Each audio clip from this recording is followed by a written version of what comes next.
మన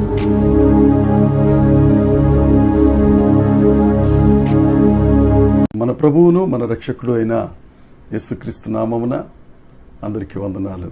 దేవునికి స్తోత్రాలు. అద్భుతములు చేయు దేవుడు, ఆసక్తితో మనల్ని ఆశీర్వదించే దేవుడు, మనల్ని ప్రేమించి మన బ్రతుకుల్లోకి ఇచ్చిన ఈ నూతన దినాన్ని బట్టి సమస్త మహిమ ఘనత ప్రభావములు యేసయ్యకు మాత్రమే చెల్లునుగాక. ఆ దేవుడు ఈ నూతన దినములో మనల్ని ప్రేమించి ఇచ్చిన దేవుని యొక్క వాగ్దానము కృపావార్త. యెషయా గ్రంథం 60వ అధ్యాయము 22వ వచనం. వారిలో ఒంటరి అయిన వాడు 1000 మంది అగును, ఎన్నిక లేనివాడు బలమైన జనమగును. యెహోవానగు నేను తగిన కాలమున ఈ కార్యమును జరుగ త్వరపెట్టుదును. దేవునికి స్తోత్రం, దేవునికి మహిమ కలుగునుగాక. ప్రభునందు అత్యంత ప్రియమైన దేవుని జనాంగమా, మన దేవుడు ఒంటరి అయిన వారిని 1000 మందిగా, ఎన్నిక లేని వారిని బలమైన జనముగా చేసే గొప్ప దేవుడు. పరిశుద్ధ గ్రంథంలో ఏ భక్తుడిని చూచినా వారి ఒంటరి జీవితమే చివరకు 1000 మందిగా, వారి ఎన్నిక లేని జీవితమే బలమైన జనముగా దేవుడే జరిగించారు. అబ్రహాం గారిని చూడండి. ఆయన తన వారిని విడిచిపెట్టి, తన ఇంటిని విడిచిపెట్టి, తన తండ్రి ఇంటిని విడిచిపెట్టి, తన ఊరుని విడిచిపెట్టి, ఆ ఊరు నుండి దేవుని మాట ప్రకారం విశ్వాసం ఉంచి విధేయుడై బయటకు వచ్చాడు. జనములకు తండ్రి అయిపోయారు. ఆదికాండం 28వ అధ్యాయంలో బెయేర్షెబా నుండి హారానుకు చేతి కర్రతో యాకోబు గారు ప్రయాణం కట్టారు. ఆ కొండ మీద దైవ దర్శనం వచ్చి ఒక నిచ్చెన, దూతలు ఎక్కుచూ దిగుచూ ఉన్న దర్శనాన్ని చూచి దేవుడు నిబంధన చేసి, నేను నిన్ను ఆశీర్వదిస్తాను, ఇది జరిగే వరకు నేను నిన్ను విడువనన్న గొప్ప దేవుడు. ఒంటరిగా వెళ్ళిన యాకోబు బలమైన జనముగా తిరిగి వచ్చాడు. పెద్ద ప్రవక్త ఏలియా ఒకానొక సందర్భంలో ఒంటరి వాడైపోయి బదిరీ వృక్షంకి వెళ్ళి మరణాపేక్ష కలిగిన వాడిగా ఉన్నాడు. అలాంటి ఏలియాను దేవుడు ఘనంగా వాడుకున్నాడు. చాలామంది భక్తులైన వారందరూ ఒంటరిగా, యోసేపు ఒంటరిగా వెళ్ళి బలమైన జనంగా తిరిగి వచ్చారు. అదే దేవుడు ఒంటరి అయిపోయాను అని అనుకుంటున్నావా? దేవుడు నీతోనే మాట్లాడుతున్నాడు, నిన్ను బలమైన జనంగా చేస్తాడు.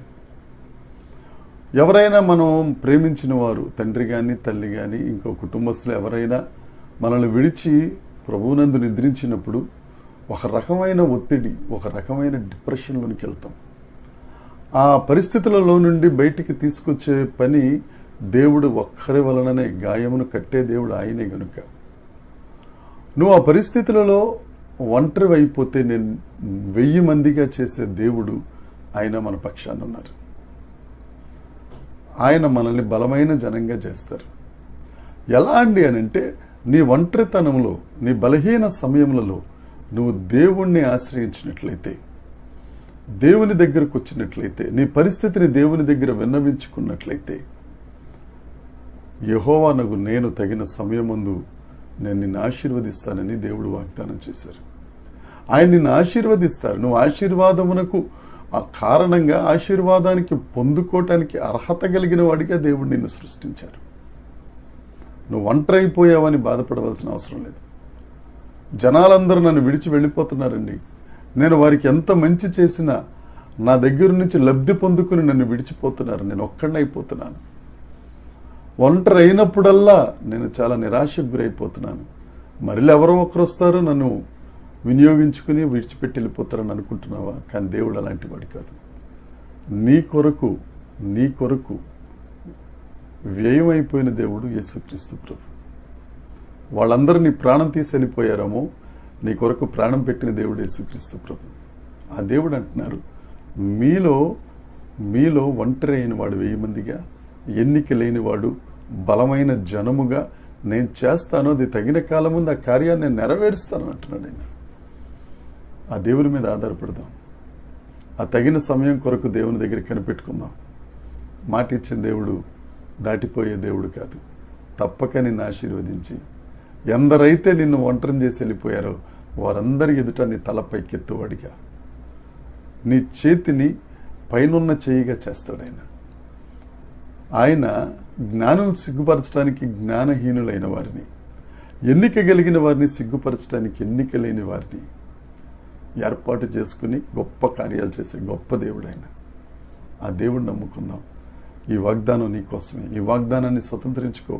ఈ దినమంతా ఈ వాగ్దానాన్ని వల్లివేయించు. ఈ వాగ్దానం నాది అని ఆమేనను. తప్పక దేవుని దీవెనలు నీ మీద మెండుగా కృమరించబడును గాక. దేవుడి మాటలను మనందరి వినికిడిలో దీవించి ఆశీర్వదించును గాక. ప్రార్థన. పరలోకమందున్న మా తండ్రి, పరిశుద్ధుడా, గొప్ప దేవుడా, మీకు స్తోత్రం నాయనా. జీవాధిపతి, నీకు వందనాలు. ఒంటరి అయిన వారిని 1000 మందిగా, ఎన్నిక లేని వారిని బలమైన జనముగా మీరు చేస్తున్నందుకే నీకు స్తోత్రం. మా గొప్పతనం కొరకు కాదు తండ్రి, నీ నామ మహిమార్థమై సమస్తమును మీరు జరిగించుచున్నందుకు సమస్త మహిమ, ఘనత, ప్రభావములు మీకే ఆరోపిస్తూ యేసుక్రీస్తు నామమున ప్రార్థించి అడిగి వేడుకొనుచున్నాం తండ్రి. ఆమేన్. దేవుని కృప మనందరికీ తోడై ఉండును గాక.